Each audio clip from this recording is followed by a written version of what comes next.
Tonight's lecture is titled Bones in Stones because we're going to talk about the fossil record this evening. And fossils have always piqued the interest of young and old, so what are all these bones in stones and why are they so different from what we see today? You see, science would like us to believe that everything happened millions and millions of years ago and that these creatures roamed the earth at some stage in the history and represented a totally different life form to what we have today. As we looked at in the last lecture already, we went through the geological column, which nowhere exists in toto, and then we also mentioned that there were creatures in that geological column, which science says reflect an evolution of life from simple to complex. That's at least how it is put in the textbooks, how it is presented at the schools. And basically, the theory goes that the eukaryotes, that's the unicellular organisms, from the simpler ones to the ones that have a nucleus like we have, they evolved over millions of years. And then from some 600 million years ago, suddenly we have this tremendous record of life on Earth, starting with all these creatures through time until we get to the hominids in the later periods of this development. And we are told that this evolution is one that reflects simplicity to complexity. So that is how it is presented in the schools. In the lower areas, they will say you have primitive creatures such as these, but in actual fact, you don't have primitive creatures. Let's get this thing straight.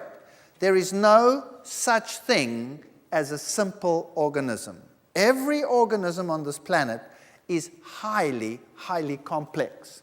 And what we have here is marine animals, marine sessile animals, largely in the base of the column, so creatures that crawl around on the bottom.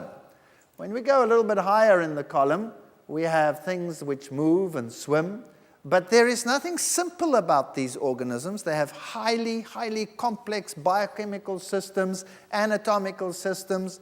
All is there. Everything has been developed. As we go higher into the Silurian, you have some more creepy crawlies and some materials. Then we come to the Devonian, which is known as the age of the fishes. So we have many, many fish in the Devonian, and the record is just covered in fish. Some very interesting fish fossils. We'll have a look at those in a moment. Then we go higher, we come to plant material.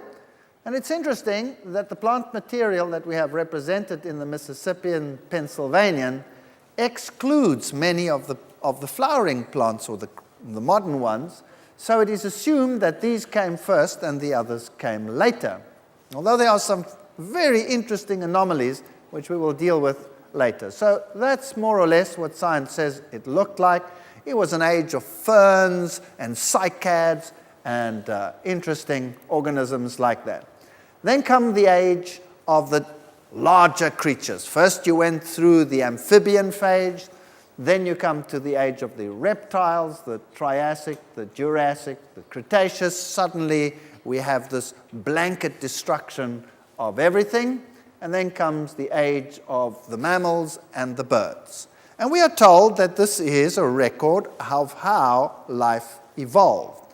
But there's more than one way to get a record. For example, if I have a pond in my back garden, and a bulldozer comes along with a pile of mud and covers my pond from the side in some catastrophe, and at the bottom of the pond, there were some plants and creepy crawlies, and then some snails on the mud at the bottom, and some goldfish swimming in my pond, and a duck on top. And if all of these were buried, they would be buried in that sequence. So if I dug them up one day, and I found the worms in the mud at the bottom, and the snails a little bit higher up, and the fish, my goldfish, preserved in mud a little bit higher, and a duck still higher, would I then conclude that the worms gave rise to the snails, to the fish, to the duck? Not necessarily, right? Mammals and birds tend to float. So there are other ways of explaining this structure that we find in the fossil record. And we don't have to go into great details. We'll see what the general picture actually is all about. So now fossils that we find determine the age as well. For example, this is the principle of fossil correlation. If I find this particular fossil in one layer at a particular place, and I find the same fossil in another area also in a layer, then I conclude that the two layers are of the same age. So how is the age of the layer determined? By the fossil that is in the layer. So this layer gets its age from the fossil, and this fossil gets its age from what? From the layer. That's circular reasoning.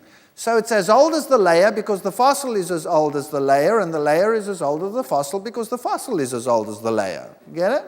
But there's no age. So whatever age you want to put at it, well, that's fine. Whatever you want. Now, even the old textbooks say, if covered by moist sediment, weathering is prevented, and for these reasons, quick burial is perhaps the most important condition favoring fossilization. Things have to be buried quickly in order not to rot away and disappear. And then also, waterborne sediments are so much more widely distributed than all other agents of burial that they include the great majority of fossils. So everything seems to be buried in water, and everything had to be buried rapidly. What buries a whale or a dinosaur rapidly, except some major catastrophe? And everything seems to be buried in water sediments, but there was no water catastrophe, no flood. Does that make sense? It doesn't really make sense. So if you have modern textbooks, you'll see pictures like this. Dinosaurs, and then there is an eruption of some volcano. These are Allosaurus and Stegosaurus walking around. They get buried, and then after a while there's some erosion that takes place, and they are exposed. And then you can find them and study them. And then this is how it happened. But this is not what we really see. What we really see is organisms washed into position by water. Now, how long does it take for something to fossilize? We've already looked at that. It doesn't take very long. Remember those teddy bears that fossilize in water that is high in the minerals that are needed for the purpose? Here is a hat. This is a miner's hat, and it's in a museum in Australia. It comes out of a mine that was vacated some 30 years ago, and it's solid stone. So it turned into solid stone in a very short period of time. All right, let's have a look at this fossil record. Here are some fish fossils. And you can see here are pretty intact fish over here. And there are sometimes huge areas covered in fish. In Africa, South Africa, we have an area which we call the Eka. It's one of these Devonian periods. And there are just hordes of these fish. What is also interesting is that many of the fish that we find are intact, but many seem to be headless. When I was a student going around looking at all these paleontological finds, I thought to myself, wow, it looks like these fish lived in the French Revolution, because most of them lost their heads. But what is interesting about fish is when a fish lies in water and is dead and is rotting, the first thing that happens is the ligament attaching the head rots away and the head drops off. Eventually it puffs up and all the scales fall off, and then it deteriorates. And in a very short period of time, that fish is gone. So we don't have fossilization of these creatures today. They just disappear and dissipate, and the bacteria and the scavengers and what have you, they come and that thing is gone. Gone. But here something happened, and many of them are perfect. That means they must have been buried instantaneously. Some of them, or lots of them, don't have heads. That means they floated in the water for a few days, not a long time, and then were buried. We find fish like these with heavy bony scales, and when we see those, that's primitive. You know, that's a pretty advanced feature heavy bony scales. And if we look at modern fish like the sturgeon, that has heavy bony scales. So what do they say about the sturgeon? That's a primitive fish. That's a very old primitive fish. Why? Because it looks old and primitive. They do exactly the same with a rhino. A rhino looks kind of folded and ancient, doesn't it? And we look at it and say, well, that's a pretty ancient animal. It must have an ancient origin. But in actual fact, it's a mammal. Hello, when did the mammals appear? In recent times, even according to evolutionary theory. So we cannot have our mindset dictate data. You have to take it for what it is. Here is a modern fish with bony scales, and it is not ancient, it's living today. This is the sturgeon. That's the one you get your caviar from if you're into that sort of thing. Then we find fossil beds just covered in scales. Nothing like that happens today. The scales dissolve in the sea after a while. You can go digging in the bottom of the sea. You won't find piles of scales that could fossilize. Doesn't exist. So this is catastrophism. It's much like the bark that was stripped off trees when they rolled in the water and get buried as bark layers, which doesn't make any sense if you don't have a catastrophe. Here are some interesting features. Fish, small, large, buried together, and sometimes you have fossils where a fish is actually eating another fish while it is being fossilized. So what was happening here? Obviously, during this event, this fish was swimming around, took a bite, and before it could say, Jack Robinson, what happened? It got buried. It was gone. That's exactly what happened. This is catastrophism. And this fossil over here, this is a fish that is absolutely perfect. You can even see the little ripple marks around it. This fish was literally buried alive, instantly, because the preservation is perfect. The oxygen was cut off instantly. Science will tell us that we don't have a complete record of the fossil record because soft-bodied creatures don't fossilize readily. That's not true. There are millions of fossils of soft-bodied creatures. Here's one. This is a jellyfish. You can see it's perfectly preserved. We have all kinds of creatures, soft-bodied and non-soft-bodied, perfectly preserved in the fossil record. There is no reason to say that they don't occur in the fossil record because they would not fossilize readily. In the book Evolution of Life, we read, time and again, wind, water, and ice have cut and destroyed rocks that have been elevated to form continents. That there is a fossil record at all seems rather remarkable. This is a fascinating point. Think about this. Here you have all the geological layers, and they contain all these fossils. Now let's take a mountain range, for example, that's eroding quickly. And you erode it away, and you're removing it. What are you removing? A record of time with all the fossils in it. And so we say, for example, the Himalayas, they are eroding away at 1,000 meters, or at least 2 meters every 1,000 years. That's the exact figure that they give. About 2 meters every 1,000 years. So that's just over 2 yards gone. Now what's very interesting is if that is so, if you're rubbing it out, why is the mountain still there? Well, science gives the answer and says the mountain is still there because it is being uplifted. We call that orogeny, uplift of the mountain. Now that's fine. That's a pretty good theory, and the mountain actually is still rising. You can measure the rate of rise, and that more or less keeps up with the rate of eradication at the top. But now there's a problem. If this process has been going on for millions of years, rubbing out the top and still having the height because you're lifting it up from the bottom, can you then still have the record of the history of the world in the top? Yes or no? You cannot have your cake and eat it. You cannot rub it out and say it's eroded away, but it's still there because we've lifted it up. Then you should have only the stuff right at the bottom that is still there. But no, we have the whole record there. So that cannot be. So somewhere there's a flaw in the story. somehow there's a problem. How can we still have a fossil record when it's been eradicated over and over again by a process called erosion over millions and millions of years? And so some scientists have this tongue-in-cheek statement: historical geology is a record of events, most of which never took place in time, much of which never existed. Well, let's have a look what science has to say. Well, Time magazine picked up from the scientists and splashed it all over the world so that the youth and everybody should become acquainted. Evolving at supersonic speed. You see, when I was a graduate student at the university, I was taught Darwinism. Darwinism has a logic about it, but Darwinism requires what we call gradualism. Gradual change over time from one form to another. That's gradualism.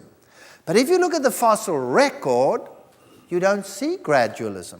Gradualism means that you should be able to pick up small differences over time and then have a picture from primitive to advanced in the fossil record. Isn't that logical? That's what you would expect, but you don't find it in the fossil record. Indeed, what you find is that the creatures are there. So now you have a problem. So then the neo-Darwinists come along, people like Stephen Jay Gould and all of those that worked at Harvard, and they said, no, what happened is the following. We had long periods of stability and then rapid change. And that's why we don't see any of these links between them. So evolving at supersonic speed. How quickly did things evolve? When life exploded. The Big Bang of animal evolution. This is now the scientific paper, and it was published in the journal Scientific American, a summary of the events as we know them today. Now, let's have a look who published this. The person here is Jeffrey Levinton, professor and chair of the Department of Ecology and Evolution at State University of New York, Stony Brook. And so he is a person who is well qualified to tell us what the state of affairs is today. So let's ask scientists themselves what the status quo is. He writes, the Cambrian explosion, that's that lowest layer where life suddenly appears, was characterized by the sudden and roughly simultaneous appearance of many diverse animal forms almost 600 million years ago. No other period in the history of animal life can match this, note the words, remarkable burst of evolutionary creativity. It's very interesting. And then he talks about the creatures that were present. It is evidence that was obtained from sequencing, 18S ribosomal RNA, that suggests that various species and many phyla, now what's a phyla? That's a huge category of animal. For example, all the snails, all the slugs, all the marine mollusks, all the squids and the octopuses, and all of that constitutes one phylum. And then you'd have the arthropods, all the jointed-legged ones, all the crabs, all the insects, every little crayfish, all of those that walk around. That's another phylum. So these are huge categories of animals. And they're suggesting that the phyla, many phyla, appeared almost simultaneously. That means, boom, they were there. Stephen Jay Gould writes, fast turns out to be much faster than anyone ever thought. This is an article in the journal Nature, in the paleontology section. That's the best journal, so the world believes, in the world. The article of it, not above it, says, older textbooks proclaim that our phylum, now let me put this into perspective. The group that we as humans belong to is supposed to be the pinnacle of evolution. Where does that fit in? Right at the end of the process, isn't that right? We should appear last, this phylum. So older textbooks proclaim that our phylum, the Chordata, did not appear until the Ordovician period, and that this later evolution must imply advanced status. But the Burgess shale contains a chordate. What does that mean? Well, they identified a chordate from the Chengyen fauna and now seals the fate of this misguided effort in asserting specialness for our ancestry. Chordates arose in the Cambrian explosion. Oops. What does that mean? This means that every phylum, every group, including the one that we belong to, was there from the beginning. This is a major problem. During the past decade, however, the discovery and development of another fauna of marvelously preserved soft-bodied Cambrian organisms in China has proven that, note, full diversity was reached within the explosion itself. That means everything, every life form, kind, that exists today was there from when? From when? From the beginning. Now, I'm not making this up. These are the top scientists in the field in the world. Everything was there from the beginning. In my own life, I started off with my thinking as a gradualist. That's the only logical alternative. Darwinism is the only logical alternative. Now, please don't confuse logic with correctness. Something can be perfectly logical, but it can be perfectly wrong at the same time. Okay? So, Darwinism is a logical alternative in science. We'll look at Darwinism and see what the flaws in Darwinism are, but everything appearing at the same time, that cannot be. So, you had to change. So, we became what was called punctuated equilibrianists. Sounds very nice. That means equilibrium, long periods of nothing, and then boom, punctuated, rapid change, everything's there. But you know, it's not too far a step to take one step further and to say, if everything was there from the beginning, then it could also be what? Creation, right? Doesn't that make sense? Could also be creation. Now, is this something totally new? No. He writes, Charles Darwin faced this challenge to his gradualistic preference, things change slowly over time, with characteristic honesty, writing in the first edition of Origin of Species, strange that it disappears later, the case at present must remain inexplicable and may be truly urged as a valid argument against the views here entertained. So they've known this from the beginning. So, is there such a thing as an evolutionary record which shows things developing from simple to complex? Answer is no. What we have is fully complex organisms there at the same time. Now, when they put in evolutionary trees like this, actually you don't have evolutionary trees. You have what we call evolutionary lawns. Now, a tree has a trunk. That means it starts with one, and then it goes up, and then it branches out into all the various branches. So everything started simple, developed, and then all the different things started developing. That's the tree of life. All these different creatures all over the place, starting from one organism and becoming more and more and more. That's what science would like to teach. But unfortunately, it didn't happen like that. What we have is a lawn. All the blades, boom, boom, boom, boom, boom, boom, boom, boom, boom, there at the same time.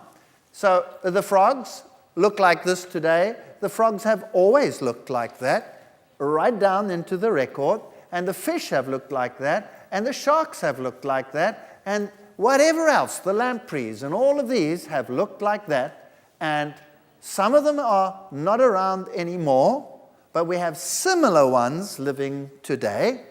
And so they link them all together, suggesting that they come from a common ancestor. But this bottom piece over here of linking them together is what? Is conjecture. Where does it come from? It comes from the mind. It doesn't come from the fossils. That's very important that we realize that. So if we look at the reptiles, the turtles, for example, you never find a half-formed turtle, or a quarter turtle, or a third turtle, or a piece of something developing into a turtle. When a turtle appears in the fossil record, it's a what? It's a turtle. Finished. If the lizards appear, they are lizards. Snakes are snakes, etc., all the way through. And the linkages are conjecture. Let's have a look at some of the criteria. Evolutionary processes require, number one, advancement from simple to complex. That would be logical, right? That's what evolution requires. Number two, evolution requires development from small to large. That's called the law of Carroll. Carroll was a scientist who said everything had to start from small and develop to large. There is no other way. That's logical. Think about it. You don't start with a rhinoceros and end with an amoeba. You start with an amoeba and you develop all the way up to the rhinoceros. That would be logical. Is that correct? So that's a perfectly logical assumption that you would make if evolution was correct. And also, if life started somehow fortuitously, somewhere on the planet, suddenly it was there, then there would have only been one. And eventually they could have become more and more if the theory is correct. So we start with low diversity to high diversity. That's logical. That's what you'd expect. But what do we have? No, we don't have that at all. We have irreducible complexity. Suddenly they're there. Boom. And some of the features in what we have cannot be simplified. They will not work if they are simplified. So they have to be complete. Everything has to be there. Boom. Some of the organelles and structures in living organisms are so complicated and need so many building blocks and parts that if they're not complete, they wouldn't work. So, boom, everything has to be there at the same time. So we don't have advancement from simple to complex. Everything was always complex. Do we have small to large? No. If we go into the past history, everything was bigger and larger and more magnificent than it is today. Today we have but a fraction of what used to exist in terms of size and in terms of diversity. We have reverse diversity. We would expect low to high, but we find far more creatures in the past than exist today. In fact, we only have a fraction left of what used to live. So we find exactly the opposite to what is to be expected. Well, that's a problem. S. Gould, in his article, Return to Hopeful Monsters in Natural History, now these are the top scientists. Stephen Jay Gould is dead now, but still, his work lives. The family trees that adorn our textbooks are based on inference. They come out of the mind, however reasonable, not the evidence of the fossils. So Darwin's theory of this is what we would expect is logical if it were true. But we don't find that. We find exactly the opposite. And the family trees are based on inference. So when you go into the fossil record and you look at the evolution of the horse, this is how it's depicted. So you go from this tiny little creature, which used to be called Eohippus, or it used to be called Hyracotherium, and then they changed it to Eohippus, develops all the way through to the modern horse.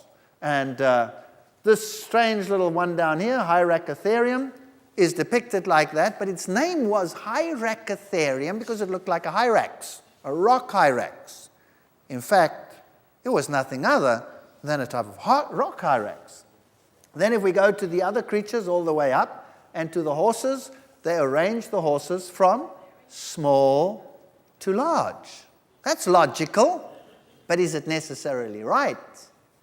If I gave you a pile of dog skulls, imagine this now in your mind. I gave you a pile of dog skulls, every conceivable dog type on the world, and I said, there it is, and you've never seen dogs before, and I say, design for me an evolutionary tree. What would you do?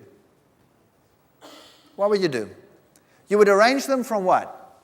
From small to large. So the Chihuahua would be right at the bottom. Yep, yep, yep. There he is. And then how would you develop your tree? What would you do? Well, you would put all the creatures that had sort of flat stocky bulls, flat faces, you'd put them on the one branch, isn't that right? So you would have your bulldog and your pug and all of those on the one side, and the boxer arranged on the one side. And in the middle, you'd have the sort of in-between sturdy ones. And on the right, what would you have? Something like the lean, sort of slim, long machines, the whippets and the Afghans with their long snoots. And you'd have a beautiful tree. And it would be perfectly logical. Would it be right? No, it would be absolutely wrong. Why? Because they didn't come out of the Chihuahua in the first place. In fact, they came out of the wolf breeds, and the evolution is non-existent. This is the variety that is found within the gene pool, from the smallest to the largest. So it's not something that you would think reflects evolution at all. It comes out of the mind. So the same over here. These creatures, were they buried in the fossil record in this sequence from small to large, yes or no? The answer is no. They were all there at the same time. They were contemporary. And you're giving a pile of bones to a scientist, and he, in the laboratory where he sits, designs the tree. It's based on inference, however reasonable, not the evidence of the fossils. That's the fact of the matter. So, today, do we have tiny horses? Yes. That's the smallest horse. Look how small it is relative to that hand. And that's the largest horse. That's the variation in the horse breed today. This has nothing to do with evolution. Nothing to do with evolution. Is that an ancient horse and this a modern horse? No, they both live at the same time. You have the entire range over there. These horses are magnificent creatures, but they are totally different to other horses. These are the very special breed of horses that you find on Iceland alone. They have got features which are totally different from modern horses, but we know that these horses are derived from normal horses that the Vikings took to Iceland 1,200 years ago. So these changes that we see have to be accounted for, but this is nothing other than a normal horse. So now let's go to the dinosaurs and all these interesting creatures. Well, here was an article in Time magazine about dinosaurs. Surprise, just about everything you believe is wrong. Well, that's nothing new. What did they look like? What were they? Did they give rise to birds, as is being told in the world today? Here's a sort of artist's impression of the Mesozoic period with all these creatures running around. Did they die in hot water? How did they die? Why did they only exist here in the Triassic, Jurassic, and Cretaceous? Why are they gone now? This is a typical tree of the dinosaur evolution, starting with the amphibians, and then how they all evolved, and there are all the modern ones sitting on top of the tree. Is this true, or is this conjecture? What is it? It's inference, conjecture, but it's not based on the fossils. So how did they get that?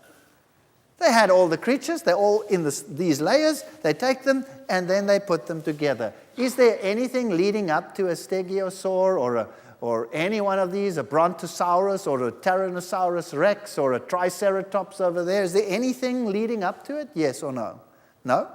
When they're there, they're there. That's it. That's what you got. Everything's finished and ready. See, here in your country, the great formations are the Morrison Formation, where you have many, many dinosaurs, but you have a selection. You have largely one, Allosaurus. Where's the rest? And he was supposedly a carnivore. What did he eat? Why aren't those fossilized as well? There are strange assemblies of fossils. And then if you look at them, these creatures are orientated in the direction of stream flow. There's an Allosaurus for you. Or this one over here, the terrible Tyrannosaurus rex. Now, what happened to him? Was he a vicious carnivore? What did Jurassic Park do with this creature? Everybody was running around screaming in fear. Is that correct? Because this vicious carnivore was going to destroy everything in its path. Why is it a vicious carnivore? Because of its teeth, right? Now, if you look at this creature, then you have to remember a few things. This was a giant animal walking on two legs with tiny little hands in the front. If it had to catch something, with what would it have to catch it? With its front little paws, and it would have to bend down and try and catch it with its mouth while this creature was trying to run away. Now, there's a law in science which determines what can be a carnivore and what cannot be a carnivore. You see, an elephant would make a very poor carnivore. Why? Because it is too huge. It is too bulky. It has too much momentum when it is running. Can you imagine an elephant trying to catch a gazelle? And the gazelle is going, the elephant's going, and the gazelle goes, and the elephant goes, for another 5 miles, makes a U-turn and tries to come back. Forget it. They will be useless as carnivores. So what do? They eat plants.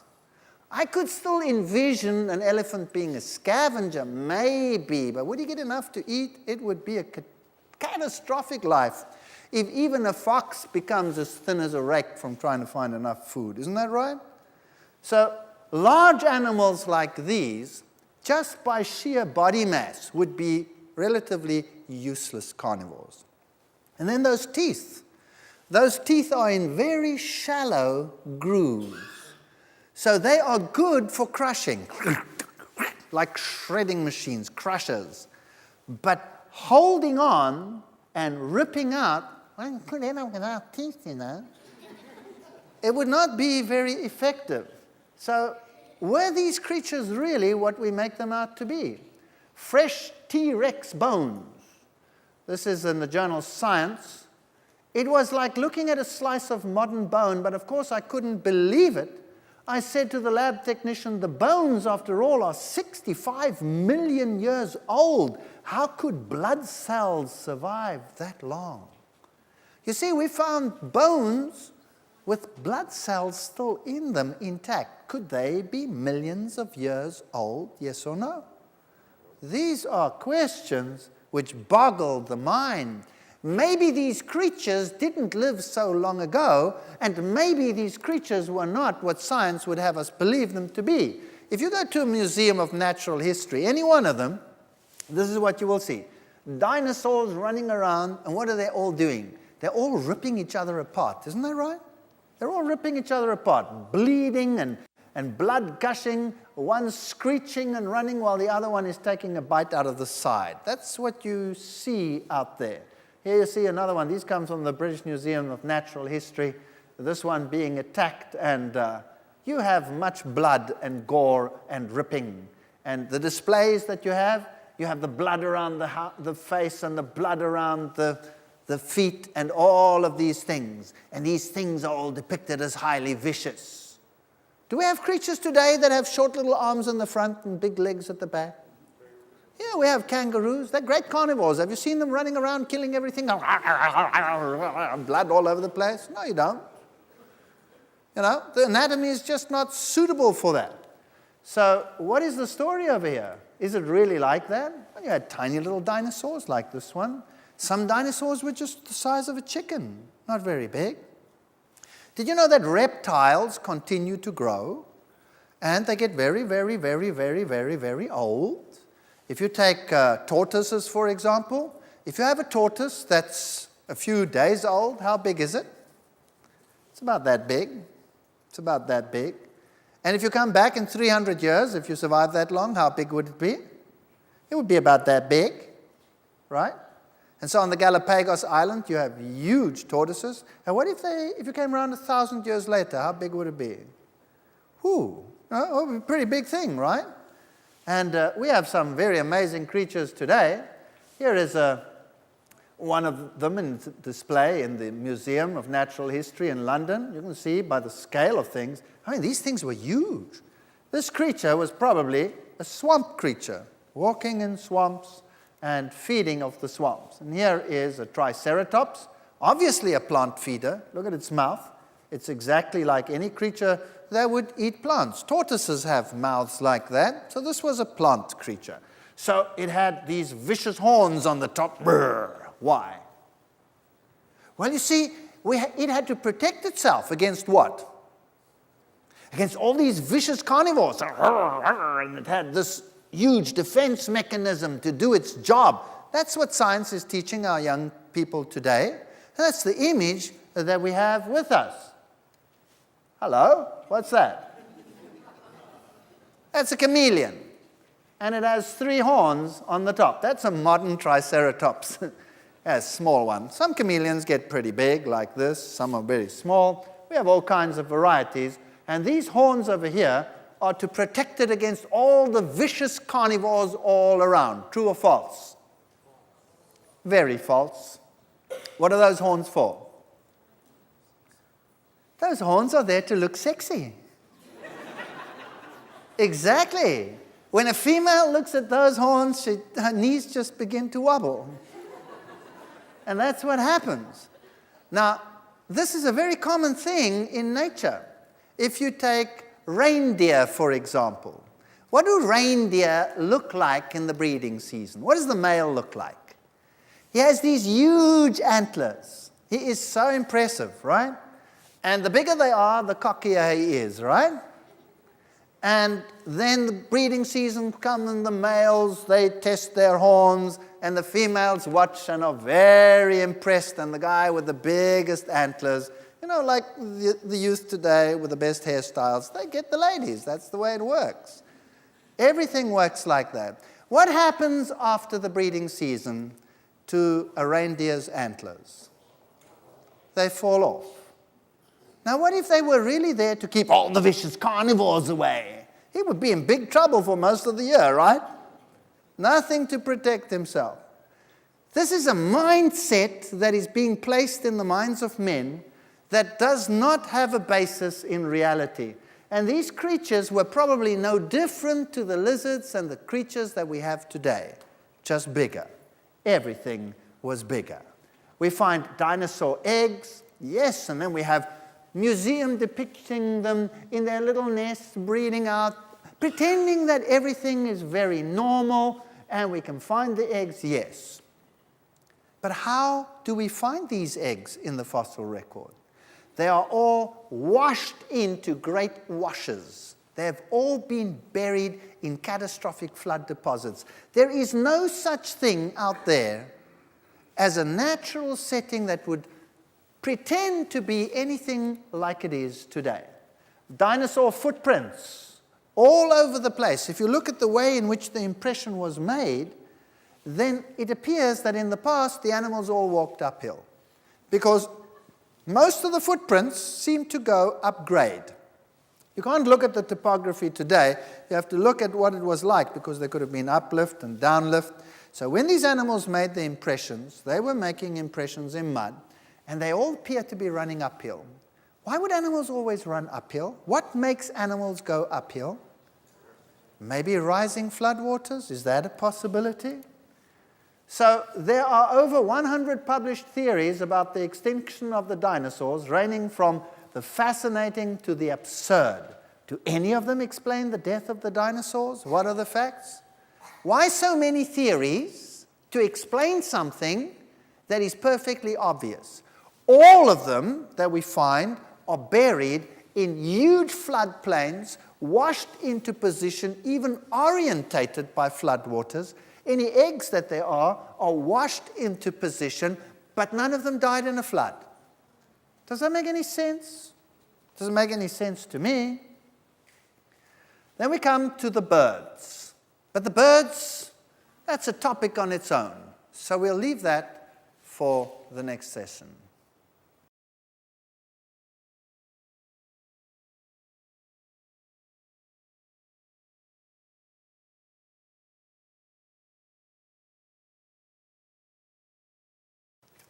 All right, did dinosaurs give rise to birds? That's a very interesting question. Science says yes. That is at least what we are taught. That's what the kids are taught. Oh yes, there's the oviraptors and the velociraptors and all these strange-looking creatures all over the place. and they're depicted as taking care of their little eggs. And we have fossils where there are feathers, and there was a transition from the dinosaurs to the birds. Archaeopteryx, a very famous fossil, is now generally accepted that Archaeopteryx was a bird with fully formed flying feathers and a wishbone. Here is the prime candidate today for the transition. This is Sinosauropteryx, and there is the fossil. And if you look carefully, you'll see these little things over here, which seem to be feather impressions, although they're not very clear as feather impressions at all. And we'll see what the top scientists in the field have to say. These are all publications in journals like the journal Science, which is, of course, the equivalent of Nature, so great journals.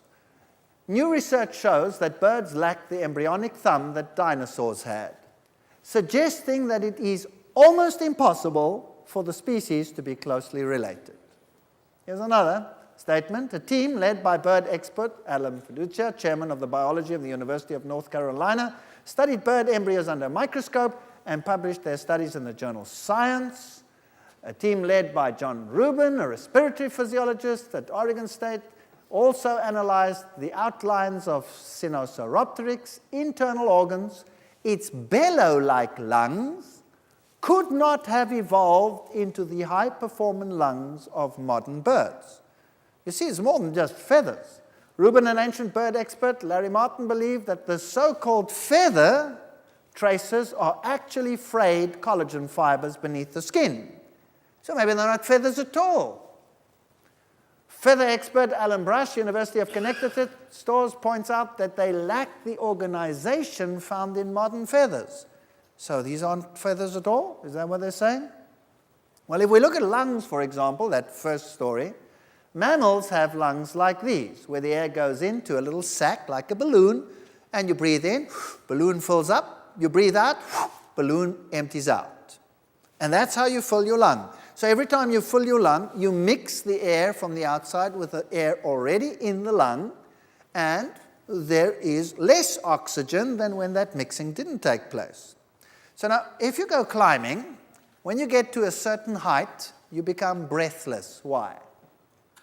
Well, the air gets thinner, there's less oxygen, and you're battling, and you're mixing.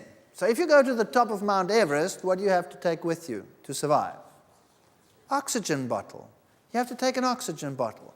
And then you stand up there with your oxygen bottle and try and survive.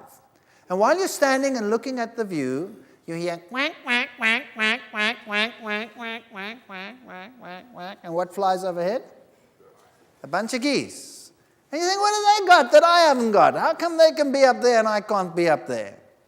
Well, you see, birds have different lungs.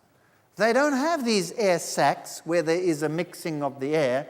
Like in our case, birds have a bunch of sacs before the lungs and a bunch of sacs after the lungs, and the air passes straight through in little tubes. So the anatomy and the physiology is totally different in a bird lung to what it is in a reptile lung or a mammalian lung. So the one could never give rise to the other. And also, feathers are highly complex structures that could never develop incrementally to be efficient. They would have to be there, fully formed, or be useless for flying, or one of the two. So here you have huge problems in the physiology. Here are some more statements. Storrs Olson is creator of birds at the National Museum of Natural History at the Smithsonian Institute. And he wrote a response to a National Geographic article which just plasters it across the world that it's a fact. Birds came from dinosaurs. Listen to what this expert has to say to them. The feathered dinosaur pictures are simply imaginary and have no place outside of science fiction. Are you ever told this at the school level, yes or no? No. Nobody hears this. You only hear one-sided propaganda. In fact, that is unfair science because it's based on a lie. The idea of feathered dinosaurs and the theropod origin of birds is being actively promulgated by a cadre of zealous scientists acting in concert with certain editors at Nature and National Geographic. So there seems to be an agenda in the scientific world, who themselves have become outspoken and highly biased proselyters of the faith. Truth and careful scientific weighing of evidence have been among the first casualties in their program, which is now fast becoming one of the grander scientific hoaxes of our age, the paleontological equivalent of cold fusion. There's no such thing. And yet, our children are being subjected to it every single day. He writes here, Alan Feluzia, chairman of the biology department at the University of North Carolina, he writes, "It's biophysically impossible to evolve flight from such large bipeds with foreshortened forelimbs and heavy balancing tails, exactly the wrong anatomy for flight. The theropod dinosaur origin of birds, in my opinion, will be the greatest embarrassment of the paleontology of the 20th century. Do you think science will heed it? I doubt it.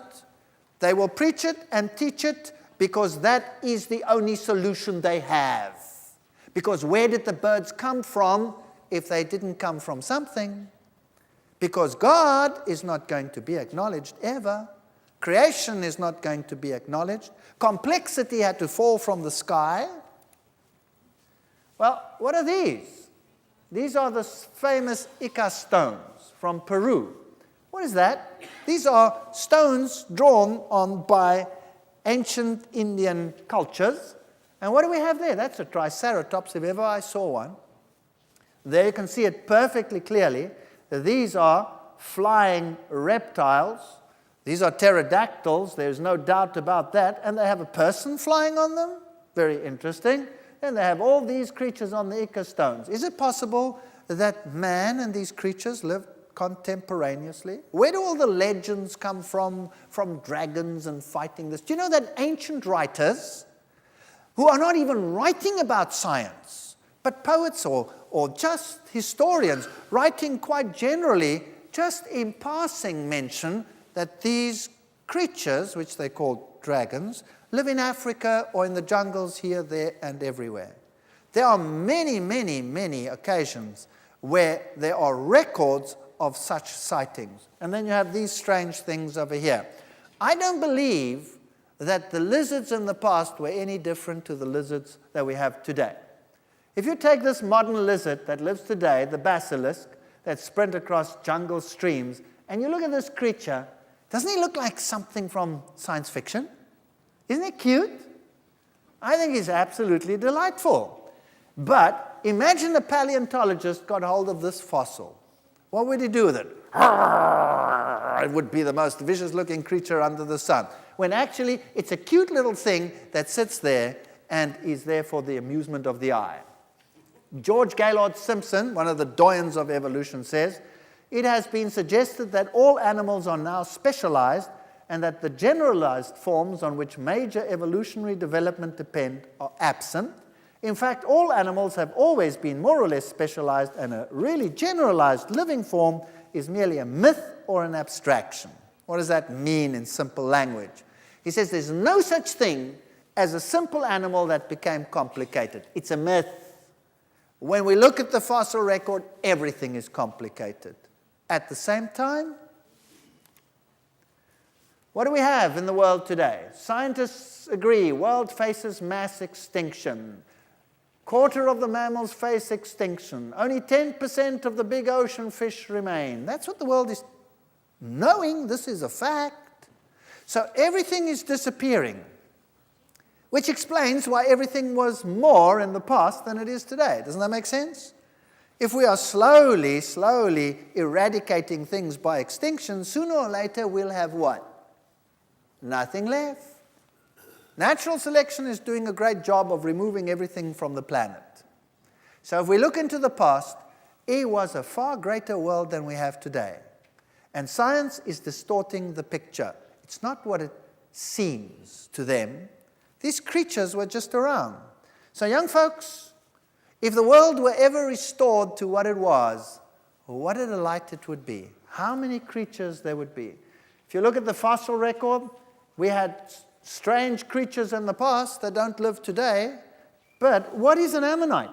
An ammonite is a highly complex squid-like creature. that lived in a shell and swam through the sea just like modern squids without their shells. So there you have these creatures. They're complex. There's nothing simple about them. These are the trilobites, depicted as ancient and the first organisms to evolve, which is rubbish because we saw that everything was there at the same time. And what are they? They're arthropods, highly complex. They don't live today, but there's nothing simple about them at all. They tunneled. They had all the equipment that they needed. This is Nautilus, ancient so-called living fossils. That's the living form. That's the fossil. They were identical. Nothing has changed. If we look at the marine organisms and you look at the echinoderms like the sea stars and the brittle stars and all of these creatures, there's the fossil, there's the living forms. Nothing has changed. Nothing. When they appear, they're like that, and today they are like that. These are some of the fossil forms that we can see. Everything is identical to what it is today. Nothing has changed. So where is the story of simple to complex? It doesn't exist. It's either there or it's not there. Look at these, crinoids. These are sea lilies, highly complex, exactly in the past as they are today. Here are shells in the fossil record, living shells. There's a fossil of a turtle, there's a living one. No change whatsoever. Fossils, living creatures, identical. Horseshoe crabs as they were supposedly millions of years ago, today unchanged. Lingula, millions of years ago, unchanged. Coelacanths, this is the fish that was discovered in Africa for the first time by Smith. And he said, wow, this is a living fossil. This is the creature that gave rise to the land animals. And this is what they looked like. And because the lobes of the feet are like that, they could walk. We have many fish today that can do that besides this. All the rockfish have like little walking legs to move around on the rocks, but they don't come out onto land. Some can even hop. Isn't this fascinating? Look at the size of this shark. That's a fossil, and that's a modern shark. Nothing like it exists today. This is humongous. And that's a tooth of one of these fossils. It's enormous. There's no such thing that exists today. The frightening great white is fiddlesticks compared to that guy. Really, fiddlesticks. And here is Tuatara, that's the famous Svenodon from New Zealand. Exactly like he is today, so he is in the fossil record. These creatures over here, like these giant Galapagos turtles, tortoises, exactly in the fossil record like they are today. Now imagine these creatures, these wonderful iguanas. Give them 1,000 years to grow, how big would they be? Wow, you'd probably fill the room with them. That would be scary, or would it? What do these creatures eat? Vicious dinosaurs? Well, if a scientist dug them up, that's what he would say. They would depict them in the museums full of blood, right? What do they eat? Seaweed. That's what they eat. That's what they eat. Nobody would ever guess. That's what they eat. Or the Galapagos land iguana. Yes, some of them eat plants. Some of them eat meat. We will look at that in another lecture. Gila monsters, armadillos, opossums, crocodiles, exactly like they look today. That's what they looked like in the past. No change. None whatsoever. And we think crocodiles are big. Do you know what? Crocodiles that live today are toys compared to what existed in the past. You want to see the difference? I'll show you the difference. Look at these huge creatures like armadillos. There is a fossil crocodile, and there is a fully grown modern crocodile. No difference in the anatomy, so there's no evolution here. There's only one big difference, and that is what? This guy is just enormous. He is so huge you cannot even imagine him. If you came up across this crocodile, you would know that you had seen a crocodile. It is scary. Now, why is it so big? Why is it so big? Is that evolution? What does evolution teach? You go from what to what? Small to large. But that's not what we have. We go from giant to dinky toy. I'm aging myself by using dinky toy. They don't exist anymore. Lego toy. All right, there we go. So what has happened? Why is this creature so large? Maybe the circumstances in the past were ideal. There was so much food around, everything was perfect, temperatures were perfect, and they had a long time to grow without anybody wiping them off the face of the earth. And there they were, huge, huge. That's not evolution. We've got devolution. We've gone downhill. Let's have a look at the insect world. This insect is a fossil, and it has a straight wing. So science says, primitive. Primitive. Why primitive? Because the wing, they say, is a modified scale. Big problem. Big problem. Because a scale and a wing doesn't develop from the same anatomical layers. Big problem. You cannot have the one developing out of the other. But besides that, they have to get the wing somewhere, so it's a modified scale. Now, this creature cannot fold its wings. Obviously, if you could fold your wing nicely and bury it under or hide it under a covering, that would be an advanced feature, right? So this must be primitive. Here, just think of the mindset. So what is this? Straight out wing. Cannot fold it, bend it, bury it, hide it. Primitive or advanced? Primitive. Is it? No. They all occur at exactly the same time. So again, it just comes out of the mind of the scientist. Or this wasp, perfectly formed, but the wings are straight. Primitive? No. Why should it be? Or this one. There's the fossil, there's the modern one. If you look at this creature over here, you would say, well, that's primitive because it doesn't have a folded wing. Did you know that scientists use the dragonfly to develop the helicopter? And the helicopter cannot do a fraction of what this creature can do. This creature can go whatever it wants to do. It's magnificent. The design is absolutely astounding. We cannot even copy it. It's so perfect. But it's primitive. Why? Because the wings are straight. And if you can fold your wings like this one, like a beetle wing, that's advanced. Then why do the beetles and the dragonflies occur in the fossil record at the same time? Or what about this problem? Why do we find bees' nests in the fossil record long before there are flowering plants? What did they eat? Wait for 50,000 million years to get something to eat? I think there's a problem there. Here's a praying mantis, and there's a fossil. Unchanged. Nothing has changed. Here you have an eye of an insect. One of the most intricate structures known in the world today. The eye, of course, works totally different to ours. Our eye already is a nightmare to evolutionists. But this eye is even more of a nightmare because it's made up of perfectly shaped little mirrors, and each of them has to be absolutely perfect to work. You cannot get this to improve over time, and there are hundreds of these reflecting the light absolutely perfectly. In fact, NASA used this eye to design the mirrors in the reflecting telescopes that they use in space. They used this as a model. It's absolutely perfect. How did it come into being? Just like that?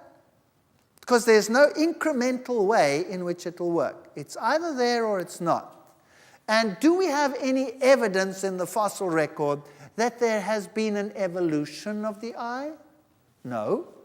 Here is probably the most ancient insect that you can look at, and there's the eye. This is in amber. This is a fossil. Perfect. Perfect. No change. Here's another insect in amber. They're unchanged. Here's a cricket in amber. Unchanged. There is no evidence out there for any change. There's an ant. No wonder this ant is saying to this ant, I can't believe it, Fred. 60 million years since I've seen you, and you haven't changed a bit. So, is it true what science is telling us, that we evolved from simple to complex? Is it true? No. The scientists themselves say everything from the beginning has been complex. There's no simple to complex. Doesn't exist. Is it true that we went from small to large? No. We went from large to small. So did we go uphill or did we go downhill? We went downhill. Is it true that we went from low diversity to high diversity? No.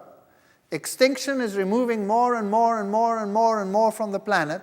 And scientists out there in the world are screaming and saying, if we don't stop this, we'll have nothing left. We went from high diversity to low diversity. Is it true that the animals appear gradually over time, or do they appear suddenly? What does the scientific evidence say that we discussed over here? It appeared suddenly at the same time. Now, you think about these things. I'm not making this up.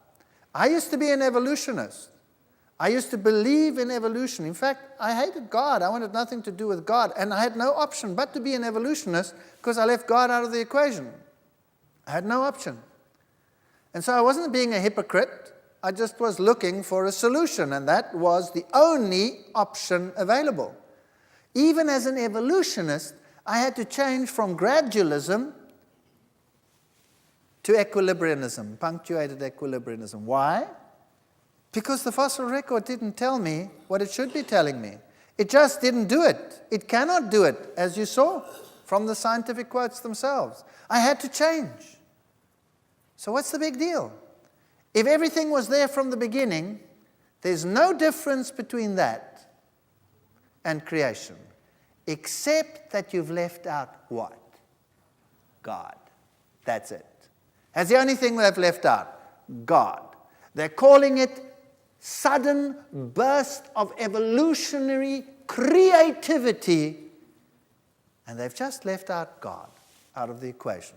That's it. So, is there a God or is there not a God? Well, you decide.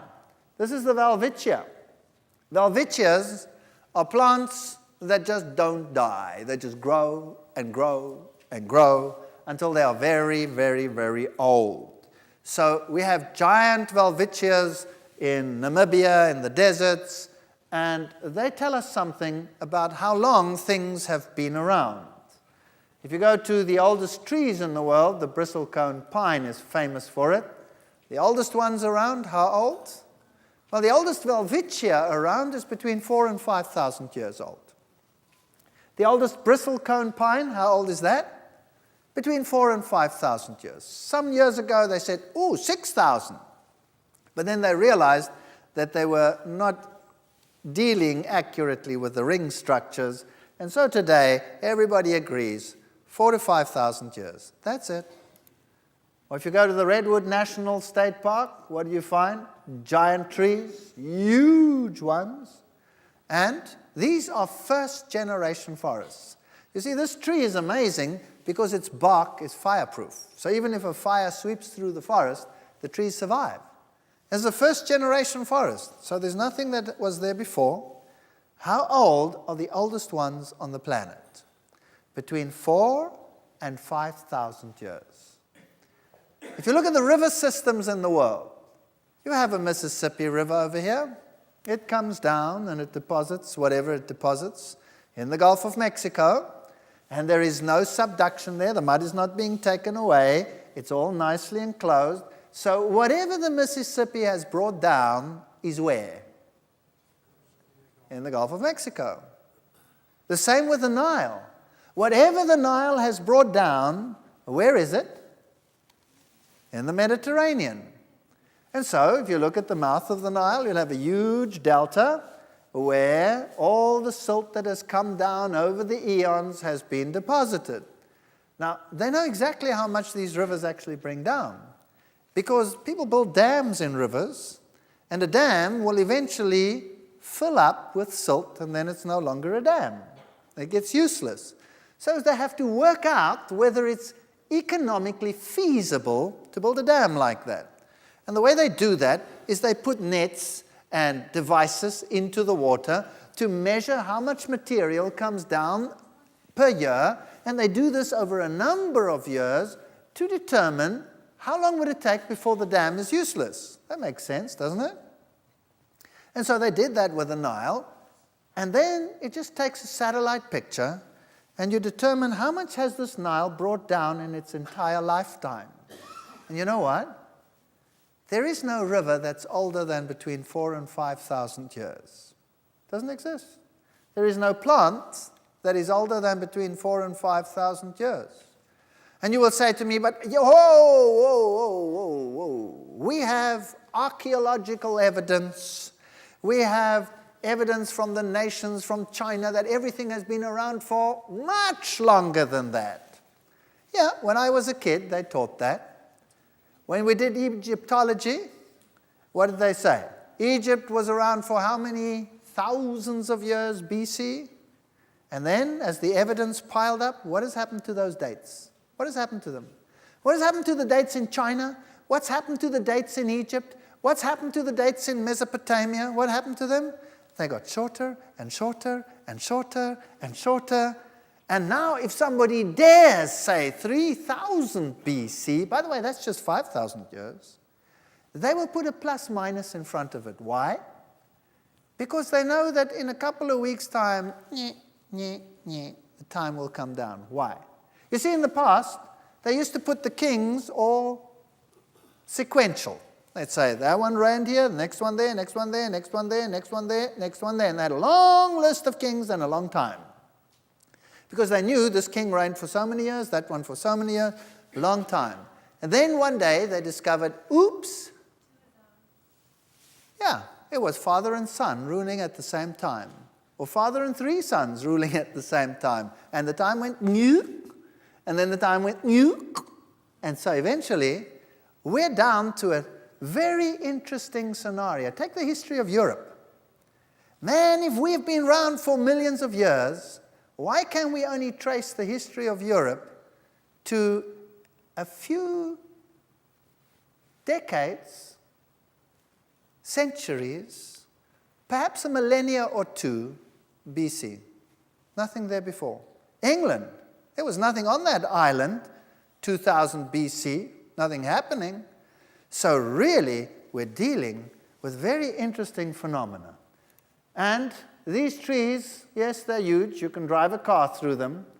But the bottom line is, everything appeared at the same time. Everything was fully formed. There is no evidence of change from one form to another.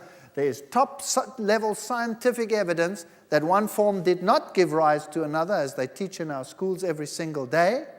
And I believe that these scientists are dealing with one basic problem. And that is a denial of divinity. That's it. That was my problem. Denial of divinity. It has nothing to do with science. Science has moved into the realms of faith. And you can choose for yourself whom you want to believe. That choice is yours. But you don't have to be exposed to lies in order to make a theory fit. Thank you.